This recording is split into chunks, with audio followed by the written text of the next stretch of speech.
Ladies and gentlemen, thank you for joining us here today at your industry conference. It's great to see a full room. Croeso, a very, very warm welcome to you all.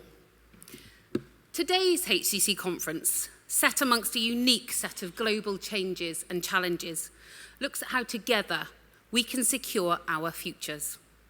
How we can secure the future of Welsh farming families in a time of instability.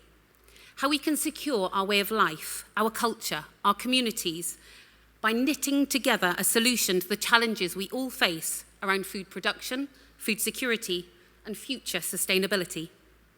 We are fortunate to be able to call upon insights from our distinguished guest speakers, David Hennig and Professor John Gilliland, new perspectives from the HCC executive, and importantly, from yourselves. Today is your chance to contribute with your knowledge and your views about this process. No one here underestimates the challenges facing our family farms. We have global and domestic inflation impacts, post-pandemic economic recovery issues, a European war, Brexit transition obstacles, all of which expose fragilities that exist in our global supply chains. For our consumers, this means a squeeze on budgets and disposable incomes. On farm, this means rising costs of feed, fuel, and fertiliser. And in our supply chain, escalating costs, labour shortages, and uncertainty. Like many of you here, I feel it as a family tenant farmer. And that's why I'm sure now, more than ever, we must call on our mutuality, on our togetherness to protect our businesses and our futures. We need to protect them from increased competition from abroad. We need to protect our critical mass of livestock production. We need to protect our honest and ethical production systems, the Welsh way of livestock farming. And we have a really solid platform on which to build. The Welsh way of sustainable livestock production has flown high. It's a powerful commitment, declaring our determination to be a global exemplar of how to produce food sustainably and efficiently. And we are well on our way to doing that. Independent evidence shows that Welsh beef's carbon footprint is just a third of global average figures, and Welsh lamb's carbon footprint are amongst the lowest in any international study. Other countries are racing to catch up with us. Our groundbreaking Welsh government-backed projects within the Red Meat Development Programme demonstrate how Welsh farmers are proactively boosting flock and herd health and using the latest breeding technology to produce the same amount of meat, but with lower emissions. They help us to build our nutritional and quality credentials of Welsh lamb, and they also help us to cut our waste. The average shelf life of Welsh lamb has increased by 40% in the last 4 years. Through the programme, we are conducting biodiversity audits. Biodiversity is one of the most important building blocks of credible food production, and our upland farms are far from the green deserts that exist in the minds of ill-informed journalists with an alternative agenda. HCC's The Welsh Way and the Red Meat Development Programme work must become instrumental in fulfilling the ambitions of Welsh Government's new sustainable farming scheme. And we know that with the right inventory accounting, that sequestration and clean energy can and should also be counted to give our farmers just recognition for the considerable contributions that they are making to mitigate against climate change. The message of the Welsh Way is clear. If it's high quality, sustainable red meat that you are looking for, then look to us, look to Wales. And this is the message that is weaved throughout HCC's marketing campaigns, both at home and abroad. We have much to be proud of here in Wales. Welsh beef and Welsh lamb are the products of a carefully curated, thriving natural environment. We have high animal welfare standards and world-class traceability. At home, HCC's marketing campaigns are targeted and agile. They feature 365-day-a-year multimedia campaigns for Welsh beef, Welsh lamb, and pork from Wales.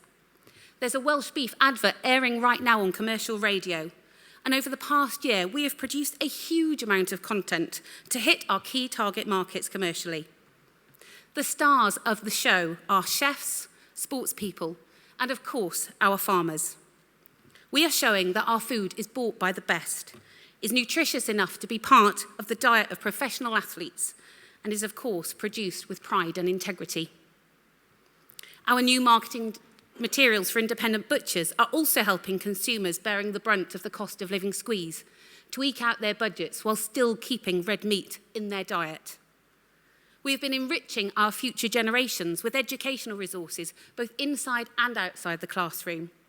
Our family cookbook, aimed at younger children, was launched in the summer, and a new fitness book in September. It reinforces the importance of health, well-being and red meat in a sustainable and balanced diet for our growing teenagers, and both are being showcased here for you to see today. We've supported young chefs through the Cadeirydd, the Wales Craft Butchers team, Pork from Wales Week, Wales in London Week, Cows on Tour, and attended countless consumer events and festivals across Great Britain. And our vital export work has continued apace. The value of Welsh food and drink exports hit record highs in 2021.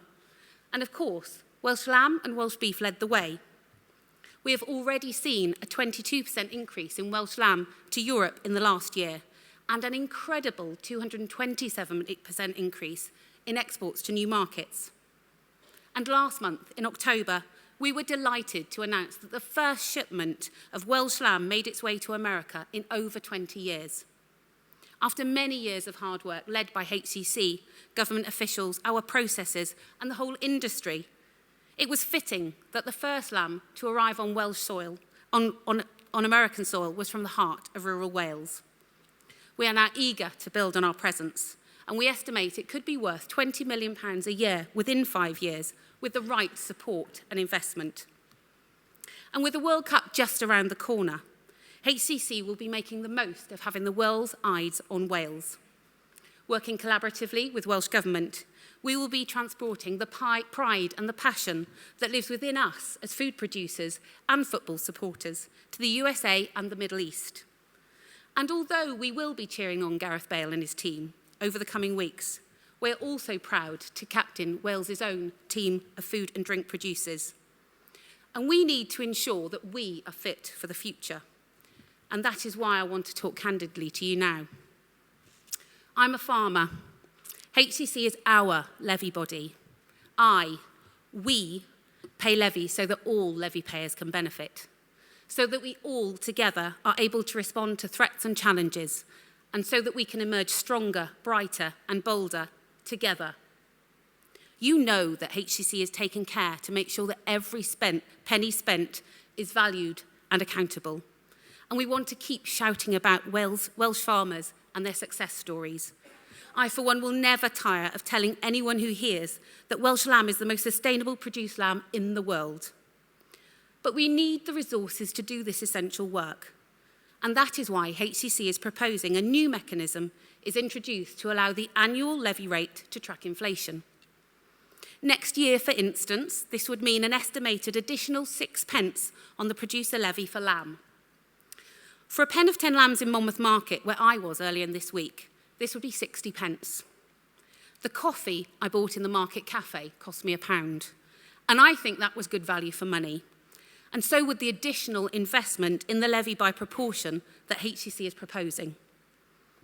Now, I know that any rises from any direction right now are hard to take, but doing it this way will avoid one-off severe increases in rates and at the same time future-proof the promotion, development of marketing of our supply chain here in Wales. And let me be really clear, we are not talking about catching up for the past 12 years when the levy has stood still. And after all, as the guardians of PGI Welsh beef and Welsh lamb, if we, Wales's farmers, don't keep working to underpin and promote our brands, then who will? Many food brands, some of our competitors in cheap proteins and meat-free, will be spending 15 to 20% of their turnover on marketing. The levy is tiny in comparison. Future certainty around our levy is vital because European funding comes to an end next year, and that loss will strip away money from initiatives such as the Red Meat Development Programme, which has significantly augmented HCC's income over the recent years. These are projects that have helped to reinforce the credentials of the production system that is the Welsh way. And in turn, this has helped us keep prices up at home with exports and by buoying up our domestic retail work. We must not lose the great momentum that we have built up over the last 2 decades. If we stand still, we will be blown back by the fiercest of international trade winds, and we cannot open the commercial door to competitors and cheap products produced to inferior standards and allow them to take our place. Together, we have created brands that are known across the world, and they are the envy of our competitors. Together, we have championed the Welsh way of sustainable farming that is the solution to tackling climate change. Together, we have helped our children to understand our industry. We've encouraged them to cook and understand the value of red meat in a healthy, balanced diet. Together, we have campaigned for the future of our Welsh farming families, our rural communities, our culture and our language. And now is the time to be clearly sighted on where we need to go next. There are new opportunities, profitable markets at home in food service and hospitality, and with retailers, consumers that want to support local, ethical and sustainable options, and overseas in newly opened markets such as North America and the Middle East. But the changing international picture also brings new challenges, new trading relationships, increased competition, changing support payments, the ripples of war and political instability. So against this backdrop, I ask myself, where would I wish to be? I want to be in a food-producing country that has strong and established brands and can evidence high production standards. I want to be part of an industry that has got passionate and innovative producers who farm in tune with nature and not against it. I want to be part of a food and farming sector that has been through tough times but is still working together for a common goal. In short, ladies and gentlemen, I want to be here with you. Diolch yn fawr iawn.